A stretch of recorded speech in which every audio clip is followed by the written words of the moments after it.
Some compounds of industrial importance. ഈ ഒരു ചാപ്റ്ററിൽ നമ്മൾ ഇന്ന് പഠിക്കാൻ പോകുന്നത് വളരെ ഇമ്പോർട്ടൻ്റ് ആയിട്ടുള്ള സൾഫ്യൂരിക് ആസിഡിനെ പറ്റിയാണ്. എന്താണ് സൾഫ്യൂരിക് ആസിഡ്, എങ്ങനെയാണ് ഇത് പ്രിപ്പയർ ചെയ്യുന്നത്, പ്രധാനപ്പെട്ട കെമിക്കൽ പ്രോപ്പർട്ടീസ് എന്താണ്, റിയാക്ഷൻസ് എന്താണ്, അതിനോടൊപ്പം തന്നെ നമ്മൾ ഒരേ സമയം Arrhenius theory of acids and bases കൂടെ പറഞ്ഞായിരിക്കും നമ്മൾ ഇന്നത്തെ ക്ലാസ് അവസാനിപ്പിക്കുന്നത്.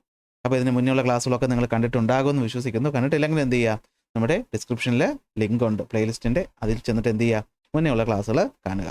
ഫിസിക്സ്, കെമിസ്ട്രി, ബയോളജി, ഹിസ്റ്ററി, ജോഗ്രഫിയുടെ എല്ലാ ക്ലാസ്സുകളും നമ്മുടെ ചാനലിൽ അവൈലബിൾ ആണ്. സോ ചാനൽ എന്ത് ചെയ്യുക, സബ്സ്ക്രൈബ് ചെയ്യുക. അപ്പോൾ നമുക്ക് തുടങ്ങാം. അതിന് മുന്നേ നോട്ടും ഉടനെ തന്നെ നമ്മൾ എന്ത് ചെയ്യും, ടെലഗ്രാം, വാട്സാപ്പ് ചാനൽ അപ്ലോഡ് ചെയ്യുന്നതായിരിക്കും. അതുവരെ നിങ്ങൾക്ക് ക്ലാസ്സിനിടയ്ക്ക് സ്ക്രീൻഷോട്ട് എടുത്ത് നോട്ട് എഴുതാവുന്നതാണ്. സൾഫ്യൂരിക് ആസിഡ് അപ്പോൾ നിങ്ങളെല്ലാവരും കേട്ടിട്ടുണ്ട്. ഇതിൻ്റെ കെമിക്കൽ ഫോർമുല കാണാതെ അറിയാത്ത ഒരു 10ാം ക്ലാസ് കുട്ടി ഉണ്ടാകണമെന്നില്ല, അല്ലേ? ഉണ്ടാകും എന്ന് ഞാൻ വിശ്വസിക്കുന്നില്ല. എന്താണ് സൾഫ്യൂരിക് ആസിഡ്? H2SO4 അല്ലേ? ഇതാണ് എന്താ സൾഫ്യൂരിക് ആസിഡ്. അപ്പോൾ സൾഫ്യൂരിക് ആസിഡ് നമുക്ക് ഉണ്ടാക്കിയെടുക്കണം. സൾഫ്യൂരിക് ആസിഡ് ഉണ്ടാക്കിയെടുക്കാൻ പല പ്രോസസ്സുകളുണ്ട്. പണ്ട് കാലത്ത് ലെഡ് ചേംബർ പ്രോസസ്സ് എന്നൊരു പ്രോസസ്സാണ് ഉപയോഗിച്ചിരുന്നത്. എന്നാൽ ഇന്ന് നമ്മൾ ഉപയോഗിക്കുന്നതാണ് കോൺടാക്റ്റ് പ്രോസസ്സ്. അപ്പോൾ സൾഫ്യൂരിക് ആസിഡിൻ്റെ നിർമ്മാണ പ്രക്രിയയുടെ പേരാണ് കോൺടാക്റ്റ് പ്രോസസ്സ്. ഇവിടെ നമ്മൾ 2 ആൾക്കാരെ കോൺടാക്ട് ചെയ്യിപ്പിക്കാൻ പോവുകയാണ്. ആരൊക്കെയാണെന്ന് വെച്ച് കഴിഞ്ഞാൽ, ഒന്ന് സൾഫ്യൂരിക് ആസിഡ് എന്ന പേരൊന്ന് ശ്രദ്ധിച്ചേ. അതിൽ ആദ്യം കിടക്കുന്ന എന്താ, SULPH. അപ്പോൾ നമുക്കതിൽ നിന്ന് തന്നെ സൾഫർ എന്ന് കിട്ടും. അപ്പോൾ സൾഫ്യൂരിക് ആസിഡ് ഉണ്ടാക്കാൻ വേണ്ട ഏറ്റവും പ്രധാനപ്പെട്ട ഘടകം എന്ന് പറയുന്നത് മോൾട്ടൺ ആയിട്ടുള്ള സൾഫറാണ്. എന്താ മോൾട്ടൺ സൾഫർ? നിങ്ങൾ സൾഫർ കണ്ടിട്ടുണ്ടോ? ഈ സൾഫറിനെ നമ്മൾ ഡെവിൾസ് ഗോൾഡ് എന്ന് വിളിക്കും. എന്തുകൊണ്ടാണെന്ന് വെച്ചാൽ പല രാജ്യങ്ങളിലും, ഈ പറയുന്ന ഇക്വഡോർ, ഇന്തോനേഷ്യ പോലുള്ള രാജ്യങ്ങളിൽ ഈ സൾഫർ എന്ന് പറയുന്നത് വലിയ കുന്നുകൾക്ക് അകത്ത് പാറകൾക്കിടയിൽ കാണും. നല്ല മഞ്ഞ നിറത്തിലാണിത് കാണുന്നത്. നിങ്ങൾ ചുമ്മാ യൂട്യൂബിൽ ഒന്ന് അടിച്ചു നോക്കിയാൽ മതി, കാണാൻ ഭയങ്കര ഭംഗിയാണ്. ഓക്കെ, നല്ല മഞ്ഞ നിറത്തിൽ കിടക്കുന്ന കുന്നുകൾ. ഇതിൽ നിന്ന് ആൾക്കാർ എന്ത് ചെയ്യും, നമ്മുടെ ബെയർ ഹാൻഡ് ഉപയോഗിച്ചിട്ട്, അതായത് വെറും കൈ ഉപയോഗിച്ചിട്ട് തന്നെ ഈ പറഞ്ഞ മാരകമായ കെമിക്കലായിട്ടുള്ള സൾഫറിനെ എന്ത് ചെയ്യും, മൈൻ ചെയ്തുകൊണ്ട് പോകും, അല്ലെങ്കിൽ പൊട്ടിച്ചെടുത്തുകൊണ്ട് പോകും. കാരണം ഇത് അത്രയധികം വിലപിടിപ്പുള്ളൊരു സാധനമാണ്. അപ്പോൾ ആലോചിച്ച് സ്വന്തം ജീവൻ പണയം വെച്ചിട്ട് ആൾക്കാർ ഇതെടുത്തുകൊണ്ട് പോകുന്നതുകൊണ്ടാണ് നമ്മളിതിനെ എന്ത് വിളിക്കുന്നത്, ഡെവിൾസ് ഗോൾഡ് എന്ന് വിളിക്കുന്നത്. ആ ഒരു മഞ്ഞ നിറമൊക്കെ ഒരു ഗോൾഡുമായിട്ട് സാമ്യം തോന്നൂലേ? അപ്പോൾ ഇത് വെറുതെ പറഞ്ഞു എന്നേ ഉള്ളൂ. അപ്പോൾ നിങ്ങൾ ഇത്രമാത്രം മനസ്സിലാക്കിയാൽ മതി. ആൾക്കാർ ഓരോരുത്തരും ഓരോ ലോകത്തിൻ്റെ ഓരോ ഭാഗങ്ങളിൽ ജീവിക്കാനായിട്ട് വളരെയധികം കഷ്ടപ്പെടുന്നുണ്ട്, അല്ലേ? സ്വന്തം ജീവൻ പണയം വെച്ച് വരെ ഈ ജോലി ചെയ്യണമെങ്കിൽ അതിൻ്റെ ബുദ്ധിമുട്ട് നിങ്ങൾക്ക് മനസ്സിലാവുന്നതല്ലേ? അപ്പോൾ നിങ്ങൾക്ക് കിട്ടിയ അവസരമാണ് എന്ത്, പഠിക്കാനുള്ള അവസരം. ആ അവസരം മാക്സിമം നമ്മൾ യൂസ് ചെയ്യുക. കാരണം പരീക്ഷയൊക്കെ വരാറായി. കുറച്ച് പേരെങ്കിലും ഇപ്പോഴും അടിച്ചിരിപ്പുണ്ടായിരിക്കും. അവർക്ക് വേണ്ടിയിട്ടാണ് ഞാനിത് പറഞ്ഞത് കേട്ടോ. കിട്ടുന്ന അവസരം മാക്സിമം മുതലാക്കുക. So back to sulphuric acid. Sulphuric ആസിഡിനെ നമ്മൾ കിങ് ഓഫ് കെമിക്കൽസ് എന്ന് വിളിക്കും. കാരണം ഒരുപാട് സ്ഥലങ്ങൾ നമ്മൾ ഉപയോഗിക്കാറുണ്ട്. എവിടെയൊക്കെയുണ്ട്? കെമിക്കൽ ഫെർട്ടിലൈസറുകൾ, paint, fibre, medicine, fabrics, detergent മുതലായവ, അതുപോലെ പെട്രോളിയത്തിൻ്റെ റിഫൈനിങ്ങിലൊക്കെ നമ്മൾ എന്ത് ചെയ്യും, സൾഫ്യൂരിക് ആസിഡ് ഉപയോഗിക്കും, അല്ലേ? തൊട്ടാ പൊള്ളുന്ന ഭയങ്കര മാരകമായിട്ടുള്ള അല്ലെങ്കിൽ ഒരു സ്ട്രോങ് ആയ ആസിഡാണ് എന്താ, സൾഫ്യൂരിക് ആസിഡ് എന്ന് പറയുന്നത്. അപ്പോൾ സൾഫ്യൂരിക് ആസിഡിൻ്റെ ഒന്നാമത്തെ പോയിന്റ്, സൾഫ്യൂരിക് ആസിഡിൻ്റെ കെമിക്കൽ ഫോർമുല H2SO4. ഇത് നിർമ്മിക്കുന്ന പ്രക്രിയ കോൺടാക്റ്റ് പ്രോസസ്സ്. ഇതിനറിയപ്പെടുന്ന പേര് കിങ് ഓഫ് കെമിക്കൽസ്. അപ്പോൾ സൾഫ്യൂരിക് ആസിഡ് ഉണ്ടാക്കാൻ നമുക്ക് ആദ്യം വേണ്ടത് സൾഫ്യൂരിക്കിലെ ആദ്യത്തെ ഭാഗമായിട്ടുള്ള സൾഫർ. സൾഫറിനെ നമ്മൾ ഉരുക്കും, എന്നിട്ട് എന്ത് ചെയ്യും, ഓക്സിജൻ്റെ പ്രസൻസിൽ അതിനെ കത്തിക്കും. സൾഫർ നമ്മൾ ഉരുക്കും, എന്നിട്ട് ഓക്സിജൻ്റെ പ്രസൻസിൽ കത്തിക്കും. വലിയ ഫാക്ടറികൾ അത് നടത്തുന്നു. ഓക്കെ, അപ്പോൾ വലിയ അളവിൽ തന്നെ നമുക്ക് എന്ത് ചെയ്യാൻ പറ്റും, സൾഫ്യൂരിക് ആസിഡ് ഉണ്ടാക്കാനും പറ്റും. അപ്പോൾ ആ കോൺടാക്റ്റ് പ്രോസസ്സിൻ്റെ ഒരു സ്കീമാറ്റിക് ഡയഗ്രമാണ്. ഇത് നിങ്ങൾക്ക് പഠിക്കാനില്ല, പക്ഷേ ഇത് വെച്ച് പറഞ്ഞു തന്നാൽ കുറച്ചുകൂടി മനസ്സിലാക്കാൻ എളുപ്പമാണെന്ന് എനിക്ക് തോന്നി, അതുകൊണ്ട് പറഞ്ഞു തരുന്നതേ ഉള്ളൂ. ഒരു വശത്തൂടെ നമ്മൾ സൾഫറിനെ ആഡ് ചെയ്യും, മറ്റൊരു വശത്തൂടെ ഡ്രൈ എയർ, അതായത് നമ്മൾ ഇമ്പ്യൂരിറ്റീസ് ഒക്കെ മാറ്റിയിട്ട് പ്യൂരിഫൈ ചെയ്ത എയർ ആണ് എന്ത് ചെയ്യുന്നത്, കൊണ്ടുവരുന്നത്. ഇതിനെ ഫർണസിൽ വെച്ച് കത്തിക്കുമ്പോൾ സൾഫറും ഓക്സിജനുമായിട്ട് ചേർന്നിട്ട് സൾഫർ ഡയോക്സൈഡ് ആയിട്ട് മാറും. സൾഫറും ഓക്സിജനുമായിട്ട് ചേർന്ന് സൾഫർ ഡയോക്സൈഡ് ആയിട്ട് മാറും. ഈ പറയുന്ന സൾഫർ ഡയോക്സൈഡ് നമ്മൾ കൺവേർട്ടർ പ്ലാന്റിലോട്ട് കൊണ്ടുപോകും. നിങ്ങൾ കൺവേർട്ടർ ഒന്നും പഠിക്കേണ്ട, നിങ്ങൾ എന്ത് മനസ്സിലാക്കുക, സൾഫർ ഡയോക്സൈഡ് SO2 നമുക്ക് വേണ്ടതാണെങ്കിൽ എന്താ, H2SO4 ആണ്. അപ്പോൾ വീണ്ടും ഓക്സിജൻ ആഡ് ചെയ്യണം. പക്ഷേ നോർമൽ കണ്ടീഷനിൽ ആഡ് ചെയ്യത്തില്ല. അപ്പോൾ നമുക്കിവിടെ ഒരു കാറ്റലിസ്റ്റ് വേണം. ആരാണ് catalyst? Vanadium pentoxide. Okay, vanadium pentoxide ആണെന്ത്, V2O5 എന്ന് പറയും. ഇതാ കിടപ്പുണ്ട് വനേഡിയം പെൻറ്റോക്സൈഡ്, കണ്ടോ, V2O5 എന്ന വനേഡിയം പെൻറ്റോക്സൈഡ് എന്ന കാറ്റലിസ്റ്റിന് ഉപയോഗിക്കും. അപ്പോൾ റിയാക്ഷൻ സ്പീഡപ്പ് ആക്കും. ഇത് ഏറ്റവും നന്നായിട്ട് പ്രവർത്തിക്കുന്നത് 450 ഡിഗ്രി സെൽഷ്യസ് ആണ്. അതുകൊണ്ടാണ് അവിടെ കൊടുത്തേക്കുന്നത്. അപ്പോൾ വീണ്ടും ഓക്സിജനുമായിട്ട് ചേർന്നിട്ട് സൾഫർ ട്രയോക്സൈഡ് ആയിട്ട് മാറും. എന്തായിട്ട് മാറും? സൾഫർ ട്രൈ ഓക്സൈഡ് ആയിട്ട് മാറും. ഈ സൾഫർ ട്രയോക്സൈഡ് നമ്മൾ മറ്റൊരു ചേമ്പറിലോട്ട് കൊണ്ടുപോയിട്ട് അവിടെ നമ്മൾ കോൺസെൻട്രേറ്റഡ് സൾഫ്യൂരിക് ആസിഡിനെ ഈ പറയുന്ന സൾഫർ ട്രയോക്സൈഡുമായിട്ട് മിക്സ് ചെയ്യിക്കും. എന്തിനാന്നുള്ളത് കുറച്ച് കഴിയുമ്പോൾ പറഞ്ഞുതരാം. ഈ പറയുന്ന സൾഫർ ട്രയോക്സൈഡിനെ നമ്മൾ കോൺസെൻട്രേറ്റഡ് സൾഫ്യൂരിക് ആസിഡുമായിട്ട്, അപ്പോൾ നമുക്ക് സൾഫ്യൂരിക് ആസിഡ് ഉണ്ടാക്കണമെങ്കിൽ നമ്മുടെ കയ്യിൽ കുറച്ച് സൾഫ്യൂരിക് ആസിഡ് വേണം. അത് നമുക്ക് വേണമെങ്കിൽ ലെഡ് ചേമ്പർ പ്രോസസ്സ് വഴിയൊക്കെ എന്ത് ചെയ്യാം, ഉണ്ടാക്കിയെടുക്കാവുന്നതേ ഉള്ളൂ. അതിനെങ്ങനെ സ്പ്രേ ചെയ്ത് കൊടുക്കും. അപ്പോൾ നമുക്ക് കിട്ടുന്നതാണ് H2S2O7. H2S2O7 ഇതിനാണ് ഒലിയം എന്ന് വിളിക്കുന്നത്. എന്താണ് ഒലിയം എന്ന് വിളിക്കുന്നത്? ഈ ഒലിയം എന്ന് പറയുന്ന ആളിലോട്ട് കുറച്ച് വെള്ളം ഒഴിച്ച് കൊടുത്താൽ മതി, ഡൈല്യൂട്ട് ചെയ്ത് കൊടുത്താൽ മതി. നമുക്കതിൽ നിന്ന് എന്ത് കിട്ടും? H2SO4 എന്ന സൾഫ്യൂരിക് ആസിഡ് കിട്ടും. ഈ പ്രോസസ്സാണ് കോൺടാക്ട് പ്രോസസ്സ്. വളരെ വളരെ ഇമ്പോർട്ടൻ്റ് ആണ്, പരീക്ഷയ്ക്ക് ചോദിക്കും. അപ്പോൾ കോൺടാക്ട് പ്രോസസ്സിൽ നമ്മൾ ഉണ്ടാക്കാൻ പോകുന്നത് സൾഫ്യൂരിക് ആസിഡ്. അപ്പോൾ അതിന് ആദ്യം വേണ്ട സാധനം സൾഫർ. സൾഫറിനെ ഉരുക്കുമ്പോൾ നമ്മൾ വിളിക്കുന്ന പേര് മോൾട്ടൺ ആയിട്ടുള്ള സൾഫർ. ഈ മോൾട്ടൺ സൾഫറിനെ നമ്മൾ പ്യൂരിഫൈ ചെയ്ത് ഓക്സിജനുമായിട്ട് റിയാക്ട് ചെയ്യുമ്പോൾ നമുക്ക് സൾഫർ ഡയോക്സൈഡ് കിട്ടും. വീണ്ടും ഓക്സിജനുമായിട്ട് റിയാക്ട് ചെയ്യാൻ നമുക്കൊരു കാറ്റലിസ്റ്റ് വേണം, വനേഡിയം പെൻറ്റോക്സൈഡ്. വനേഡിയം പെൻറ്റോക്സൈഡിൻ്റെ പ്രസൻസിൽ അത് സൾഫർ ട്രയോക്സൈഡ് ആയിട്ട് മാറും. സൾഫർ ട്രയോക്സൈഡിനെ നമുക്ക് ഡയറക്റ്റായിട്ട് വെള്ളം ചേർത്താൽ എന്ത് കിട്ടും? സൾഫ്യൂരിക് ആസിഡ് കിട്ടും. പക്ഷേ അങ്ങനെ ചെയ്താൽ അതിന് കുറച്ച് ഡേഞ്ചർ ഉണ്ട്, അതിപ്പോൾ പറഞ്ഞുതരാം. സോ നമ്മൾ ഡയറക്റ്റായിട്ട് മാറ്റത്തില്ല, നമ്മളതിനെ ആദ്യം കോൺസെൻട്രേറ്റഡ് ആയിട്ടുള്ള കുറച്ച് സൾഫ്യൂരിക് ആസിഡുമായിട്ട് മിക്സ് ചെയ്ത് ഒലിയമാക്കി മാറ്റും. ഫോർമുല വളരെ ഇമ്പോർട്ടൻ്റ്, H2S2O7 എന്ന ഒലിയമായിട്ട് മാറ്റും. ഈ ഒലിയത്തിനെ നമ്മൾ വീണ്ടും വെള്ളത്തിൽ ലയിപ്പിക്കുമ്പോൾ നമുക്ക് H2SO4 കിട്ടും. അങ്ങനെ നമുക്ക് ആവശ്യമായിട്ടുള്ള സൾഫ്യൂരിക് ആസിഡ് ഇതാ തയ്യാറായിരിക്കുന്നു. അപ്പോൾ എന്തൊക്കെയാണ് ഇമ്പോർട്ടൻറ്റ് സ്റ്റെപ്സ് എന്ന് പറയുന്നത്? ഒന്ന്, molten sulphur is burned in purified and moist free atmospheric air. കണ്ടോ, അതാണ് ഡ്രൈ എയർ എന്നിവിടെ പറഞ്ഞത്. അപ്പോൾ സൾഫർ ഡയോക്സൈഡ് ആയിട്ട് മാറുന്നു.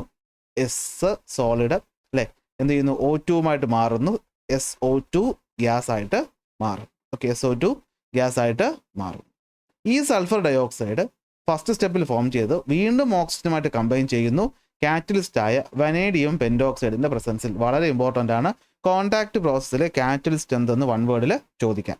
അങ്ങനെ ഈ പറയുന്ന SO2 വീണ്ടും O2 ചേരുന്നു. In the presence of vanadium pentoxide SO3 ആയിട്ട് മാറുന്നു. ഇതൊരു റിവേഴ്സിബിൾ റിയാക്ഷൻ ആണ്. ആരോ മാർക്ക് കാണുമ്പോൾ മനസ്സിലാവും. റിവേഴ്സിബിൾ റിയാക്ഷനൊക്കെ നമ്മൾ കഴിഞ്ഞ ക്ലാസ്സിൽ വളരെ വിശദമായിട്ട് പഠിച്ചതാണ് അല്ലേ. ഈ പറഞ്ഞ SO3 സൾഫർ ട്രൈ ഓക്സൈഡിനെ നമ്മൾ എന്ത് ചെയ്യുന്നു? കോൺസെൻട്രേറ്റഡ് സൾഫ്യൂരിക് ആസിഡ് ഡിസോൾവ് ചെയ്യുമ്പോൾ നമുക്ക് കിട്ടുന്നതാണ് H2S2O7 എന്ന ഒലിയം. ഈ ഒലിയത്തിന് ലിക്വിഡ് സ്റ്റേറ്റിലാണ്, നമ്മൾ അതിനെ വീണ്ടും എന്ത് ചെയ്യും? വെള്ളത്തിൽ ഡിസോൾവ് ചെയ്യുമ്പോൾ നമുക്ക് H2SO4 കിട്ടും. ഇതാണ് എന്ത്? സൾഫ്യൂരിക് ആസിഡിൻ്റെ നിർമ്മാണ പ്രക്രിയ. ഓക്കെ അല്ലേ? അപ്പോൾ സൾഫ്യൂരിക് ആസിഡ് എന്ന് പറഞ്ഞു കഴിഞ്ഞാൽ ആരാണ്? സൾഫ്യൂരിക് ആസിഡ് H2SO4 ആണ്.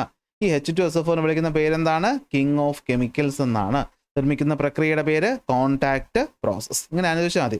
സൾഫ്യൂരിക് ആസിഡുമായി നമ്മൾ കോൺടാക്റ്റിൽ വന്നു കഴിഞ്ഞാൽ നമ്മുടെ കൈ പൊള്ളും, കാരണം അത്രയ്ക്ക് സ്ട്രോങ് ആസിഡാണ്. അപ്പോൾ സൾഫ്യൂരിക് ആസിഡുമായിട്ട് കോൺടാക്ട് ഒഴിവാക്കി വയ്ക്കുന്നതാണ് നല്ലത്. അങ്ങനെ ആലോചിച്ച് വെച്ചാൽ മതി. അപ്പോൾ കോൺടാക്ട് കിട്ടും അല്ലേ. നമ്മളുമായിട്ടൊരു സംസർഗം അത്ര വേണ്ടാത്തൊരു സാധനമാണ് എന്ത്? സൾഫ്യൂരിക് ആസിഡ് അല്ലേ. അപ്പോൾ സൾഫ്യൂരിക് ആസിഡിനെ നിർമ്മിക്കാനായിട്ട് ആരുടെയൊക്കെ കോൺടാക്ട് പ്രോസസ്സ് നടക്കുകയാണ്. ആ കോൺടാക്ട് വരുന്ന ആൾക്കാരാണ് സൾഫറും ഓക്സിജനും. അപ്പോൾ സൾഫറിനെയും ഓക്സിജനെയും ചേർത്ത് നമ്മൾ സൾഫർ ഡയോക്സൈഡ് ആക്കുന്നു. സൾഫർ ഡയോക്സൈഡിനെ വനേഡിയം പെൻറ്റോക്സൈഡിൻ്റെ പ്രസൻസിൽ നമ്മൾ സൾഫർ ട്രയോക്സൈഡ് ആയിട്ട് മാറ്റുന്നു. ഈ സൾഫർ ട്രയോക്സൈഡിനെ നേരെ വെള്ളത്തിൽ ലയിപ്പിക്കാതെ നമ്മൾ എന്ത് ചെയ്യുന്നു? H2SO4 നമ്മൾ മിക്സ് ചെയ്യിപ്പിച്ചിട്ട് ഒലിയമാക്കി മാറ്റുന്നു. ഈ ഒലിയത്തെ വെള്ളത്തിൽ ലയിപ്പിച്ച് നമ്മൾ സൾഫ്യൂരിക് ആസിഡ് നിർമ്മിച്ച് എടുക്കുന്നു.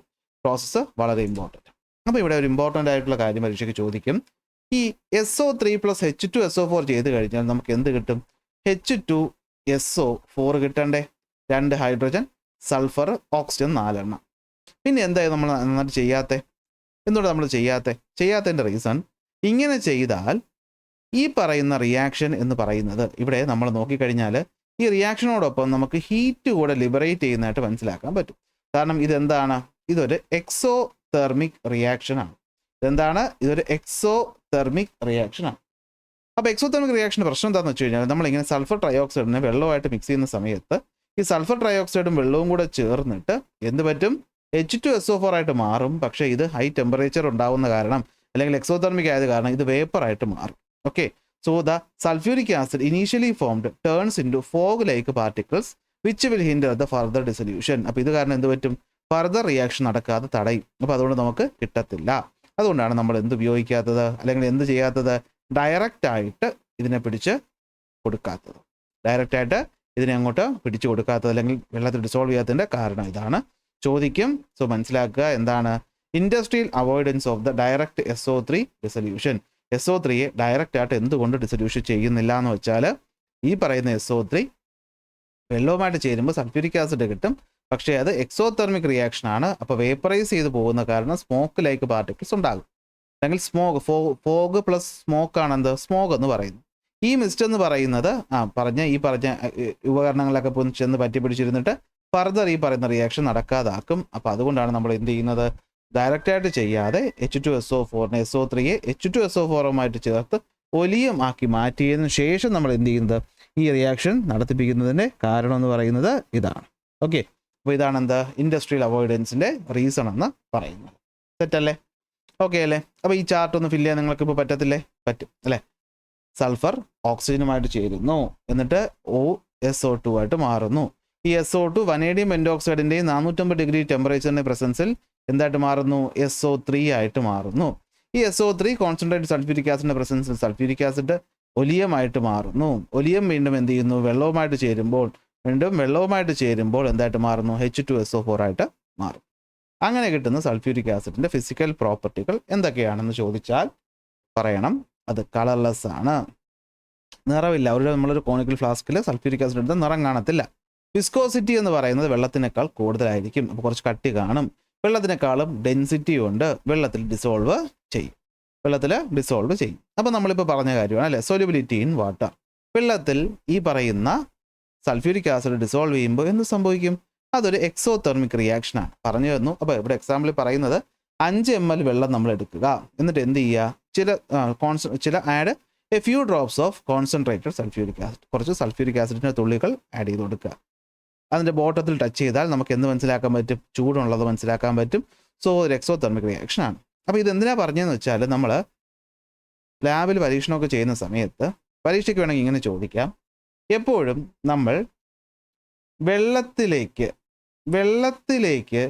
നമുക്ക് ഡിസോൾവ് ചെയ്യണം, അതായത് നമുക്ക് സൾഫ്യൂരിക് ആസിഡിനെ ഡൈല്യൂട്ട് ചെയ്യണം. അപ്പോൾ നമ്മൾ സൾഫ്യൂരിക് ആസിഡിനെ വെള്ളത്തിലേക്ക് ആഡ് ചെയ്യും. ഒരിക്കലും നമ്മൾ എന്ത് ചെയ്യത്തില്ല, സൾഫ്യൂരിക് ആസിഡിലേക്ക് വെള്ളത്തിനെ ആഡ് ചെയ്യില്ല. എന്തുകൊണ്ടെന്ന് ചോദിക്കും. കിട്ടിയോ?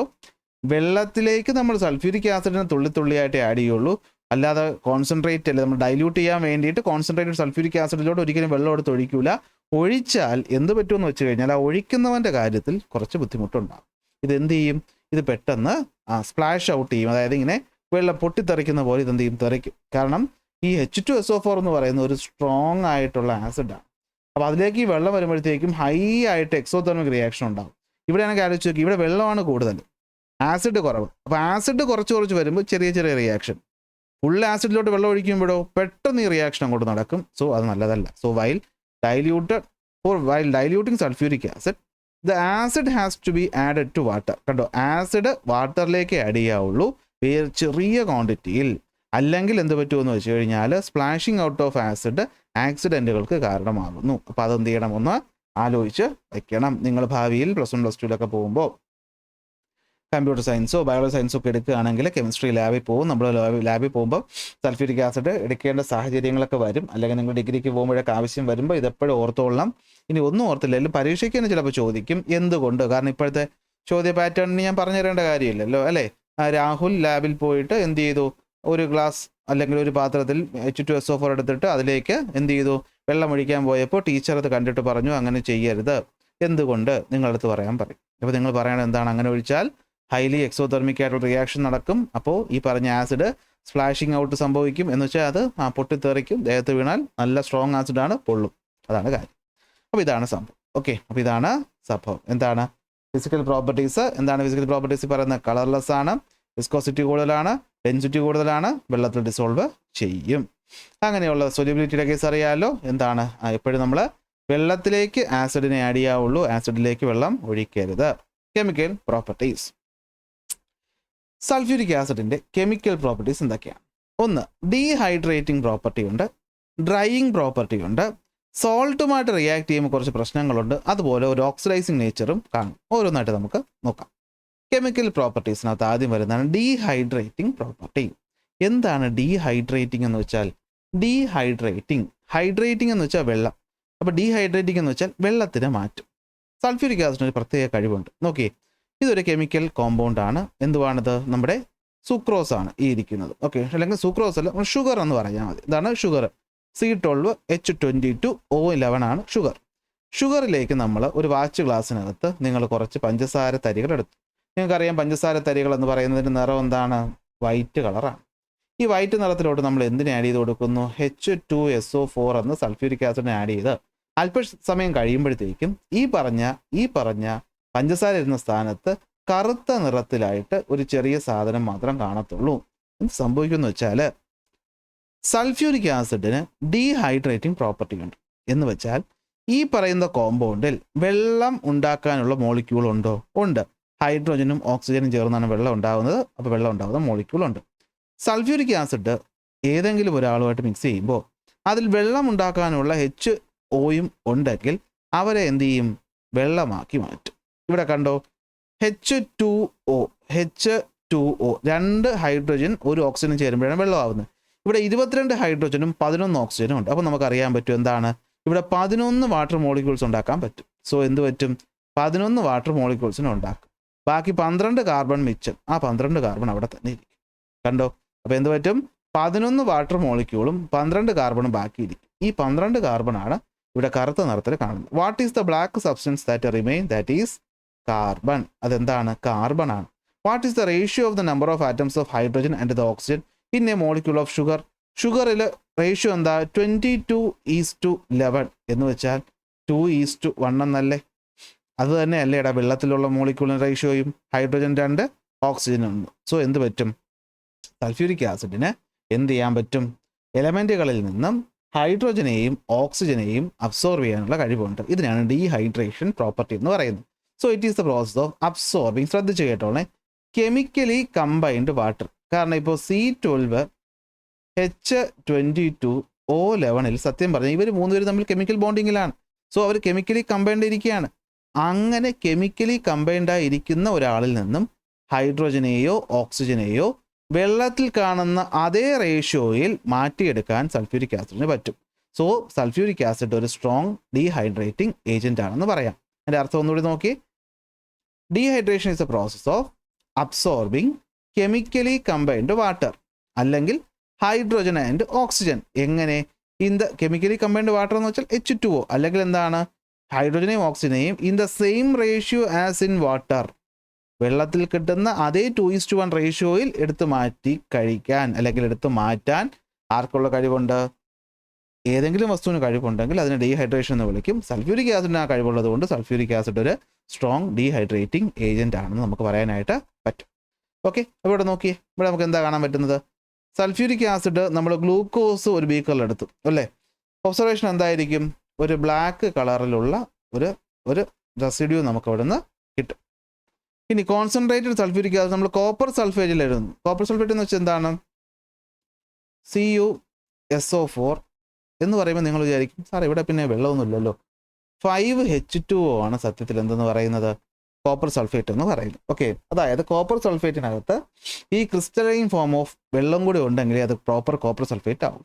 അപ്പോൾ ഇതുമായിട്ട് നമ്മൾ റിയാക്ട് ചെയ്യുന്ന സമയത്ത് നമുക്ക് കോപ്പർ സൾഫേറ്റ് CuSO4ഉം പിന്നെ ഈ പറയുന്ന 5 വാട്ടർ മോളിക്യൂൾസിനെയും സെപ്പറേറ്റ് ആക്കി എടുക്കുന്നത് നമുക്ക് കാണാൻ പറ്റും. ഓക്കെ, അപ്പോൾ കോപ്പർ സൾഫേറ്റിൻ്റെ CuSO4 മാത്രമേ കാണത്തുള്ളൂ. ഈ പറയുന്ന വാട്ടർ മോളിക്യൂൾ അതിന് റിമൂവ് ചെയ്യും. അപ്പോൾ നിങ്ങളുടെ ഓർത്തോളം, കോപ്പർ സൾഫേറ്റ് എന്ന് പറയുമ്പോൾ പെട്ടെന്ന് നമ്മുടെ മനസ്സിൽ CuSO4 മാത്രമേ വരുള്ളൂ. അതിൽ ഹൈഡ്രോജൻ ഓക്സിജൻ ഒന്നും ഇല്ല. പക്ഷേ കറക്റ്റ് CuSO4ൽ 5 വാട്ടർ മോളിക്യൂളും കൂടെ ഉണ്ട്. അതായത് ചില കോമ്പൗണ്ടുകൾ, ഇപ്പോൾ പ്ലാസ്റ്റർ ഓഫ് പാരീസ് പോലെയുള്ള സാധനങ്ങൾ അല്ലെങ്കിൽ നമ്മളെ ജിപ്സം പോലെയുള്ളവയിലൊക്കെ ഈ വെള്ളവും കൂടെ എന്ത് ചെയ്യും? അതിൻ്റെയോടൊപ്പം ക്രിസ്റ്റലൈൻ ഫോമിൽ കാണപ്പെടും. അതായത് നമ്മളിപ്പോൾ സിമ്പിൾ പറയാം, കോപ്പർ സൾഫേറ്റിന് നമ്മൾ ഒരു ബീക്കർ എടുത്തിട്ട് ചുമ്മാ ചൂടാക്കിയാൽ മതി. അതിൻ്റെ സൈഡിലായിട്ട് മോയ്സ്ചർ വരെ നമുക്ക് കാണാൻ പറ്റും, ഈർപ്പം വരെ കാണാൻ പറ്റും. അതെന്തിൻ്റെ പ്രസൻസാ? ഈ കാണുന്ന വെള്ളത്തിൻ്റെ പ്രസൻസ്. അപ്പോൾ ഇതുകൂടെ ഇവിടെ നിന്ന് ഓർത്ത് വെച്ചോളണം. ഓക്കെ, അപ്പോൾ അതാണ് ഡീഹൈഡ്രേറ്റിംഗ് പ്രോപ്പർട്ടി. അപ്പോൾ ഡീഹൈഡ്രേറ്റിംഗ് പ്രോപ്പർട്ടി എന്ന് വെച്ച് കഴിഞ്ഞാൽ എന്താണ്? കെമിക്കലി കമ്പൈൻഡ് വാട്ടറിനെയോ അല്ലെങ്കിൽ വെള്ളത്തിൽ കാണുന്ന അതേ റേഷ്യോയിൽ ഹൈഡ്രോജനെയും ഓക്സിജനെയോ റിമൂവ് ചെയ്യാനുള്ള അല്ലെങ്കിൽ അബ്സോർബ് ചെയ്യാനുള്ള കഴിവിനെയാണ് നമ്മൾ ഡീഹൈഡ്രേറ്റിംഗ് പ്രോപ്പർട്ടി എന്ന് പറയുന്നത്. ശ്രദ്ധിക്കണം, ഡീഹൈഡ്രേറ്റ് ചെയ്യുന്ന സമയത്ത് ഈ പറയുന്ന സൾഫ്യൂരിക് ആസിഡ് ഒരിക്കലും ഉപയോഗിച്ച് തീരത്തില്ല, അത് അൺചേഞ്ച്ഡ് ആയിട്ട് തന്നെ ഇരിക്കും. ഓക്കെ, അങ്ങനെ നമ്മൾ റിയാക്ട് ചെയ്യുമ്പോൾ നമുക്ക് കാർബൺ മാത്രമായിട്ടായിരിക്കും ഷുഗറിൽ നിന്ന് അല്ലെങ്കിൽ ഇതിൽ നിന്ന് കിട്ടുന്നത്. ഇപ്പോൾ കോപ്പർ സൾഫേറ്റിനകത്ത് നമുക്കറിയാൻ പറ്റും എന്താണ്? കോപ്പർ ഈ 5H2O പോയിട്ട് നമുക്ക് എന്ത് കിട്ടും? ബാക്കിയുള്ള എന്താണ്? നമ്മുടെ വെള്ളം മാറി കിട്ടും. അപ്പോൾ കളർ എന്ന് പറയുന്നത് ബ്ലൂയിൽ നിന്ന് വൈറ്റിലോട്ട് പോകും. അപ്പോൾ അതൊന്ന് ഓർത്ത് വെച്ചോളാം, ഞാനത് നേരത്തെ പറയാൻ വിട്ടുപോയി. ഇവിടെ കോപ്പർ സൾഫേറ്റിൻ്റെ നോർമൽ നിറം എന്ന് പറയുന്നത് ബ്ലൂ ആണെന്ന് നിങ്ങൾക്ക് എല്ലാവർക്കും അറിയാം. ഇങ്ങനെ ചൂടാക്കി കഴിഞ്ഞ് വെള്ളം നഷ്ടപ്പെടുമ്പോൾ ഇതിൻ്റെ നിറം എന്തായിട്ട് മാറും? വൈറ്റ് ആയിട്ട് മാറും. ഓക്കെ, കാരണം വെള്ളം നഷ്ടപ്പെട്ടു പോകുമ്പോഴാണ് തിരിച്ചത് വൈറ്റ് ആയിട്ട് മാറുന്നത്. അപ്പോൾ ഡീഹൈഡ്രേറ്റിംഗ് പ്രോപ്പർട്ടി മനസ്സിലാക്കിയാൽ വെള്ളം പോകുന്നു അല്ലെ, വെള്ളത്തിന് റിമൂവ് ചെയ്യലാണ് ഡീഹൈഡ്രേറ്റിംഗ് എങ്കിൽ ഡ്രൈയിങ് പ്രോപ്പർട്ടിയും സൾഫ്യൂരിക് ആസിഡിനുണ്ട് എന്നുള്ള കാര്യത്തിൽ സംശയിക്കേണ്ട ആവശ്യമുണ്ടോ? ഇല്ലല്ലോ. കാരണം എന്തായിരിക്കും? എന്താണ്? Absorbing the moisture present in A substance അല്ലെ, ഒരു മോയ്സ്ചർ ഒരു സബ്സ്റ്റൻസിലുള്ള ഈർപ്പത്തെ അബ്സോർബ് ചെയ്യാനുള്ള കഴിവിനാണല്ലോ നമ്മൾ ഡ്രൈയിങ് എന്ന് പറയുന്നത്. തുണി ഉണക്കാൻ നമ്മൾ വെയിലത്തോണ്ടിടുന്നത് എന്തിനാ? അത് വേപ്പറൈസ് ചെയ്ത് പോയിട്ട് ആ വെള്ളം നഷ്ടപ്പെട്ടു പോകാൻ. അപ്പോൾ അതിനെ നമ്മൾ ഡ്രൈ ചെയ്യുക എന്ന് പറയുന്നു. അപ്പോൾ സൾഫ്യൂരിക് ആസിഡിന് എന്തുണ്ട്? ഡ്രൈയിങ് പ്രോപ്പർട്ടി ഉണ്ട്. കാരണം അതെന്ത് ചെയ്യും? വെള്ളത്തിന് മാറ്റും ഒരു സ്ഥലത്ത് ഒഴിച്ച്. അപ്പോൾ carbon dioxide, sulphur dioxide, HCl ഒക്കെ പ്രൊഡക്ഷനിൽ നമ്മൾ ഡ്രൈയിങ് ഏജൻ്റായിട്ട് ആരെ ഉപയോഗിക്കും? H2SO4 ഉപയോഗിക്കും. പക്ഷേ അമോണിയയുടെ പ്രൊഡക്ഷനിൽ മാത്രം നമ്മൾ എന്ത് ചെയ്യത്തില്ല? H2SO4 ഡ്രൈയിങ് ഏജൻ്റായിട്ട് ഉപയോഗിക്കില്ല. എന്തുകൊണ്ടെന്ന് വെച്ച് കഴിഞ്ഞാൽ അങ്ങനെ ഒരു ചോദ്യം എവിടെ വന്നാലും നിങ്ങൾ ആലോചിച്ചാൽ ഇവർ തമ്മിൽ റിയാക്ട് ചെയ്യും. നമുക്ക് ഇതിൽ നിന്നുള്ള വെള്ളത്തിനെ കളഞ്ഞാൽ മതി, അല്ലാതെ ഇവൻ്റെ രൂപം മാറ്റണ്ടല്ലോ. അപ്പോൾ H2SO4 അമോണിയയും തമ്മിൽ വന്നു കഴിഞ്ഞാൽ ഇവരെ പോലെയല്ല, അത് അമോണിയമായിട്ട് എന്ത് ചെയ്യും? റിയാക്ട് ചെയ്യും. എന്നിട്ട് എന്ത് പറ്റും? ഇതാ കണ്ടോ, NH4 ട്വൈസ് SO4 ആയിട്ട് മാറും. അതായത് അമോണിയം സൾഫേറ്റ് ആയിട്ട് മാറും. അങ്ങനെ ഉള്ളത് കൊണ്ടാണ് നമ്മൾ സൾഫ്യൂരിക് ആസിഡിനെ അമോണിയയുടെ പ്രൊഡക്ഷന് വേണ്ടിയിട്ട് ഉപയോഗിക്കാത്തത്. അപ്പോൾ ഇങ്ങനെയുള്ള ചെറിയ ഭാഗങ്ങൾ നിങ്ങൾ പഠിക്കുമ്പോൾ വിട്ടു പോകരുത്. ചിലപ്പോൾ ഇവിടെ നിന്നായിരിക്കും നമുക്ക് എന്ത് വരുന്നത്? പരീക്ഷയ്ക്ക് ക്വസ്റ്റ്യൻസ് വരുന്നത്. കാരണം എപ്പോഴും നമ്മൾ കെമിസ്ട്രിയിൽ കാണുന്ന രീതിയാണ്, നമ്മൾ നോർമലി കുറേ നിയമവും കാര്യമൊക്കെ പഠിക്കും, പക്ഷേ അതിന് ചെറിയ എക്സെപ്ഷൻസ് ഉണ്ടാകും. പരീക്ഷയ്ക്ക് ചോദിക്കുന്നത് എന്തായിരിക്കും? ആ എക്സെപ്ഷൻ ആയിരിക്കും അല്ലേ. അപ്പോൾ ചോദിക്കുന്നത് ഇങ്ങനെയായിരിക്കും, സൾഫ്യൂരിക് ആസിഡ് ഒരു സ്ട്രോങ് ഡ്രൈയിങ് ഏജന്റ് ആണ്, അതെ, പക്ഷേ എന്തുകൊണ്ടായിരിക്കും അമോണിയയുടെ പ്രിപ്പറേഷനിൽ നമ്മളത് ഉപയോഗിക്കാത്തത്? കാരണം അമോണിയയുമായിട്ട് റിയാക്ട് ചെയ്തിട്ട് അമോണിയം സൾഫേറ്റ് ഉണ്ടാകും. അതുകൊണ്ടാണ് നമ്മൾ എന്ത് ചെയ്യാത്തത്? സൾഫ്യൂരിക് ആസിഡിനെ ഉപയോഗിക്കാത്തത്. ഓക്കെ, ഇനി അടുത്ത് റിയാക്ഷൻ വിത്ത് സോൾട്ടുമായിട്ട് സൾഫ്യൂരിക് ആസിഡ് റിയാക്ട് ചെയ്യുമ്പോൾ എന്ത് സംഭവിക്കും? ഇത് നമ്മുടെ ഈ പറയുന്ന നമ്മുടെ ഡിസ്പ്ലേസ്മെൻറ്റ് റിയാക്ഷൻ ഒക്കെ പോലത്തെ സംഭവമാണ്. നമ്മുടെ NaCl H2SO4 റിയാക്ട് ചെയ്യുമ്പോൾ നമുക്ക് കാണാൻ പറ്റും ഈ NaCl എന്ന് പറയുന്നത് എന്താണ്? ഹൈഡ്രോജൻ. ഇപ്പോൾ ഇവിടെ നിന്നൊരു ആസിഡ് ഉണ്ടാവണമെങ്കിൽ NaCl ഒരു ആസിഡ് ഉണ്ടെങ്കിൽ അത് ഏത് ആസിഡ് ആയിരിക്കും? അത് HCl ആസിഡ് ആയിരിക്കും. ഇപ്പോൾ KNO3 പൊട്ടാസ്യം നൈട്രേറ്റ്, ഓക്കെ, ഇതിലൊരു ആസിഡ് ഉണ്ടാവണമെങ്കിൽ അതെന്തായിരിക്കും? അത് HNO3 ആയിരിക്കും. ആണോ അല്ലേ? അപ്പോൾ ഈ കാണുന്ന സോൾട്ടുകളൊക്കെ എന്താണ്? ആ പറയുന്ന അതത് ഹൈഡ്രോജൻ്റെ ക്ലോറൈഡുകൾ അല്ലെങ്കിൽ അതിൻ്റെ സോൾട്ടാണ് ഈ കാണുന്നത്. ഓക്കെ, അതായത് ഇപ്പോൾ നമ്മൾ ഈ പറയുന്ന NaOHും HClഉം തമ്മിൽ റിയാക്ട് ചെയ്യുമ്പോൾ ഒക്കെ ഉണ്ടാകുന്നതാണ്. അപ്പോൾ അങ്ങനത്തെ കേസിൽ എന്താ പറ്റുന്നതെന്ന് വെച്ച് കഴിഞ്ഞാൽ സൾഫ്യൂരിക് ആസിഡ് ക്ലോറൈഡുകളുമായിട്ട് റിയാക്ട് ചെയ്ത് കഴിഞ്ഞാൽ എന്ത് ഫോം ചെയ്യും? ഹൈഡ്രോജൻ ക്ലോറൈഡ് ഉണ്ടാകും. അതായത് NaCl H2SO4 ആയിട്ട് റിയാക്ട് ചെയ്യുമ്പോൾ ഈ പറയുന്ന NAയും HSO4ഉമായിട്ട് ചേർന്ന് NaHSO4ഉം ഈ Hഉം Clുമായിട്ട് ചേർന്നിട്ട് HClഉം ഫോം ചെയ്യും. നമ്മൾ പറയുന്നത് എന്താണെന്ന് വെച്ച് കഴിഞ്ഞാൽ ഈ സോൾട്ടിനകത്ത് നിന്നും H2SO4-നെക്കാളും വീക്ക് ആസിഡുമായി ബന്ധപ്പെട്ട ആരെങ്കിലും ഉണ്ടെങ്കിൽ അവനെ റീപ്ലേസ് ചെയ്യും. അതായത് ഇവിടെ നിന്ന് നമ്മൾ ആരെ റീപ്ലേസ് ചെയ്തു? Hനെയും Clനെയും കൂടി ചേർത്ത് HCl എന്ന വീക്ക് ആസിഡിനെ റീപ്ലേസ് ചെയ്തിട്ട് H2SO4 ആരുമായിട്ട് ചേർന്നു? ഈ പറയുന്ന സോൾട്ടുമായിട്ട് ചേർന്നു. ഇതാണ് സംഭവം അല്ലേ. അതായത് നോക്കിയേ, concentrated sulphuric acid can displace acid from their salt. അവർ സോൾട്ടിൽ നിന്നും അതത് ആസിഡിനെ റീപ്ലേസ് ചെയ്തിട്ട് ഇവൻ കയറിയിരിക്കും. നമ്മളെ റിയാക്ഷനെ പണ്ട് പഠിച്ചു അല്ലേ ഉണ്ടോ? KNO3 + H2SO4 ആകുമ്പോൾ എന്ത് പറ്റും? കെയുടെ കൂടെ H2 കയറും. അപ്പോൾ KHSO4 ആകും. പിന്നെ ഈ പറഞ്ഞ NO3യും Hഉം കൂടെ ചേർന്നിട്ട് HNO3 മാറും. അപ്പോൾ സൾഫ്യൂരിക് ആസിഡ് ഒരു സ്ട്രോങ് ആസിഡാണ്. അപ്പോൾ സ്ട്രോങ് ആസിഡ് ആയിട്ടുള്ള സൾഫ്യൂരിക് ആസിഡിന് മറ്റ് ഒരാളുടെ സോൾട്ടിൽ നിന്നും ആ പറയുന്ന ആസിഡിനെ റീപ്ലേസ് ചെയ്യാനോ അല്ലെങ്കിൽ പുറത്ത് കളയാനായിട്ട് സാധിക്കും. ഇതാണ് എന്ത്? റിയാക്ഷൻ വിത്ത് സോൾട്ട് എന്ന് പറയുന്നത്. ഓക്കെ, റിയാക്ഷൻ വിത്ത് സോൾട്ട് എന്ന് പറയുന്നു. അപ്പോൾ എന്താണ്? കോൺസെൻട്രേറ്റഡ് സൾഫ്യൂരിക് ആസിഡിന് ഡിസ്പ്ലേസ് ചെയ്യാൻ പറ്റും HClനെയും HNO3യും പോലെയുള്ള വോളറ്റൈൽ ആയിട്ടുള്ള ആസിഡുകളെ. ഓക്കെ, അപ്പോൾ HClനെയും HNO3യും പോലെയുള്ള വോളറ്റൈൽ ആയിട്ടുള്ള ആസിഡിനെ അവരുടെ സോൾട്ടിൽ നിന്ന് റീപ്ലേസ് ചെയ്യാൻ പറ്റും. അതാണ് ഇവിടെ NaCl + H2SO4-ൽ H2SO4ൻ്റെ HSO4 NAയുമായിട്ട് ചേർന്നിട്ട് NaHSO4ഉം HClഉം വന്നു. HClനെ റീപ്ലേസ് ചെയ്തല്ലോ. ഈ HCl ഗ്യാസ് എന്ത് ചെയ്യും? ഇവോൾവ് ചെയ്യും. അടുത്ത HNO3യും ഇവിടുന്ന് എന്ത് ചെയ്യും? റിമൂവ് ചെയ്യും. ഇതാണ് സംഭവം. ഓക്കെ, അപ്പോൾ റിയാക്ഷൻ വിത്ത് സോൾട്ട് പിടികിട്ടി കാണുമെന്ന് വിശ്വസിക്കും. അടുത്ത് വരുന്നത് എന്താണ്? ഓക്സിഡൈസിങ് നേച്ചർ ഓഫ് H2SO4 ആണ്. അതായത് H2SO4 നല്ലൊരു ഓക്സിഡൈസിങ് ഏജന്റ് ആണ്. എന്ന് വെച്ചാൽ സാധാരണ ഇപ്പോൾ കാർബൺ എന്ന് പറയുന്ന എലമെൻറ്റ്, ഈ കാർബൺ എന്ന് പറയുന്ന എലമെൻറ്റ് H2SO4 ആയിട്ട് റിയാക്ട് ചെയ്യുമ്പോൾ നോക്കടാ, ഇവിടെ ഇരിക്കുന്ന കാർബൺ എന്ന് പറയുന്നത് എലമെൻ്റൽ കാർബൺ ആണ്. എന്ന് വെച്ചാൽ അതിൻ്റെ ഓക്സിഡേഷൻ സ്റ്റേറ്റ് എത്രയായിരിക്കും? 0 ആയിരിക്കും. അപ്പോൾ അങ്ങനെ മര്യാദയ്ക്ക് ഇരിക്കേണ്ടവനെ ഈ H2SO4 റിയാക്ട് ചെയ്യുമ്പോൾ കണ്ടോ, അത് ആരുമായിട്ട് കമ്പൈൻ ചെയ്തു? CO2 ആയിട്ട് കമ്പൈൻ ചെയ്തു. അപ്പോൾ നിങ്ങൾക്കറിയാം ഓക്സിജൻ്റെ ഓക്സിഡേഷൻ നമ്പർ -2. അങ്ങനത്തെ എത്ര ഓക്സിജൻ ഉണ്ട് ഇവിടെ? 2 എണ്ണം ഉണ്ട്. പ്ലസ് കാർബൺ ഇവിടെ ഉണ്ട്. അവൻ്റെ ഓക്സിഡേഷൻ സ്റ്റേറ്റ് നമുക്ക് X എന്ന് കൊടുക്കാം. പക്ഷേ രണ്ടും കൂടെ കൂട്ടുമ്പോൾ ഉത്തരം എത്ര കിട്ടണം? 0 കിട്ടണം. അപ്പോൾ X പ്ലസ് ഇവിടെ പ്ലസ് മൈനസ് കൂടെ മൈനസ് ആവും. -4 = 0. അങ്ങനെയാണെങ്കിൽ X എന്ന് പറഞ്ഞാൽ ഇവിടെ +4 ആയിട്ട് മാറും. അതായത് കാർബണിൻ്റെ ഓക്സിഡേഷൻ സ്റ്റേറ്റ് എന്ന് പറയുന്നത് ഇവിടെ എത്രയാണ്? +4 ആയിട്ട് മാറി.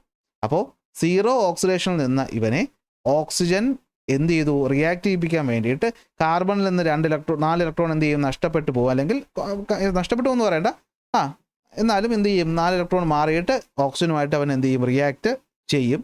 അങ്ങനെ റിയാക്ട് ചെയ്യുന്നുണ്ടെങ്കിൽ ഇവിടെ നടന്ന റിയാക്ഷൻ എന്താണ്? ഓക്സിഡേഷൻ റിയാക്ഷനാണ്.